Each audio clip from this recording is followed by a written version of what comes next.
سارے لوگ ہی حکمت والے تھے، سارے لوگ ہی شانوں والے تھے۔ حضور کے ہر صحابی کی بڑی عظمت ہے۔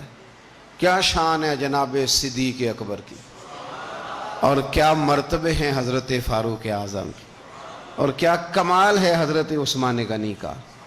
لیکن چونکہ ہر پھول کی اپنی خوشبو ہوتی ہے، جو دانائی، جو علم، جو فقاہت، جو اسلوب اللہ نے مولا علی شیر خدا کو عطا فرمایا تھا، جو شانیں اللہ نے مولا کائنات کو عطا فرمائی تھی، وہ تو حدیث آپ نے کئی دفعہ سنی ہوگی کہ حضور نے فرمایا میں علم کا شہر ہوں اور علی اس کا دروازہ ہے۔ میں آج آپ کو ترمذی کی ایک اور حدیث سناتا ہوں۔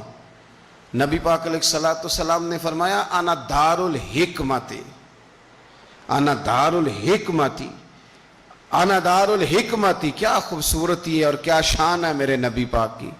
حضور فرمانے لگے میں حکمت کا گھر ہوں، میں حکمت کا گھر ہوں، انا دار الحکمت وعلی بابھا، میں حکمت کا گھر ہوں اور علی اس کا دروازہ ہے۔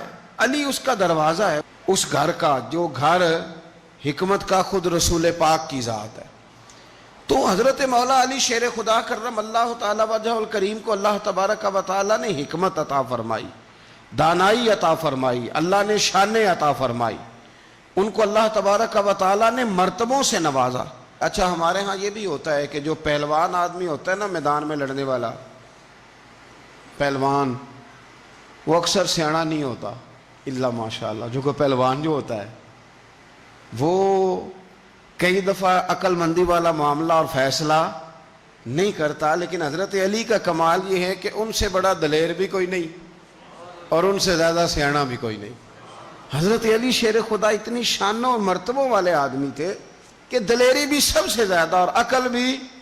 حضرت عبداللہ ابن مسعود رضی اللہ تعالیٰ عنہ فرماتے ہیں کہ اگر حکمت کے 10 حصے کیے جائیں نا دانائی کے، تو اللہ نے 9 حصے مولا علی کو عطا فرمائے تھے اور ایک حصہ باقی ساری کائنات کو عطا فرمایا۔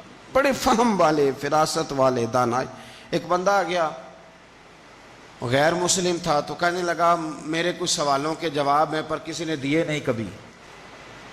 پہیلیاں ہوتی ہیں نا کچھ لوگوں کے، سوال اور ہوتا ہے پر پہیلی تو بعض لوگوں نے پہیلیاں، لیکن جن کو اللہ فہم کی دولت دے نا، ان کے سامنے بھی پھر کوئی پہیلی نہیں رہتی، کوئی راز نہیں رہتا۔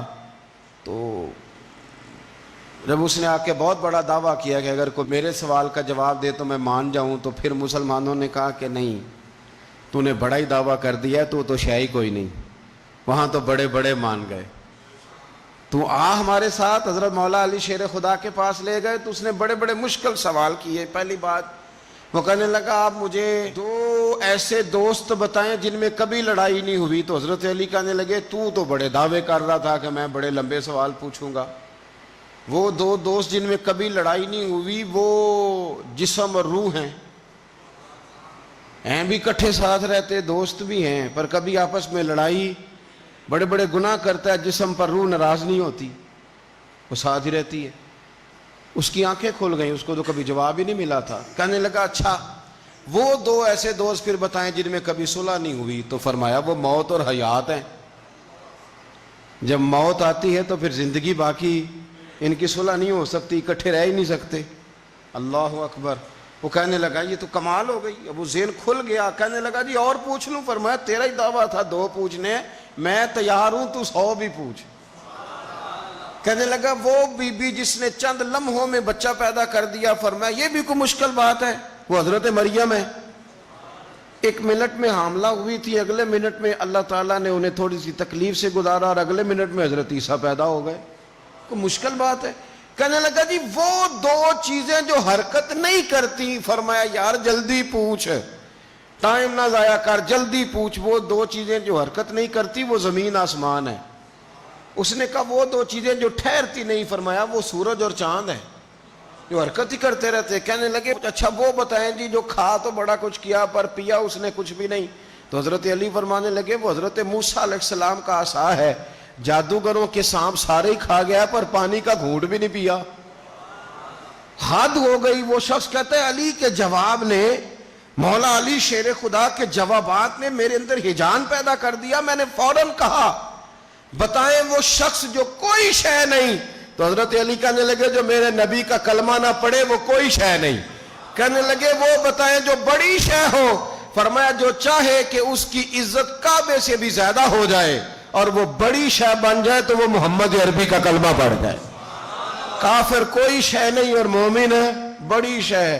اس نے ہاتھ آگے بڑھایا, کہنے لگا پھر پڑھائیے مجھے بھی کلمہ.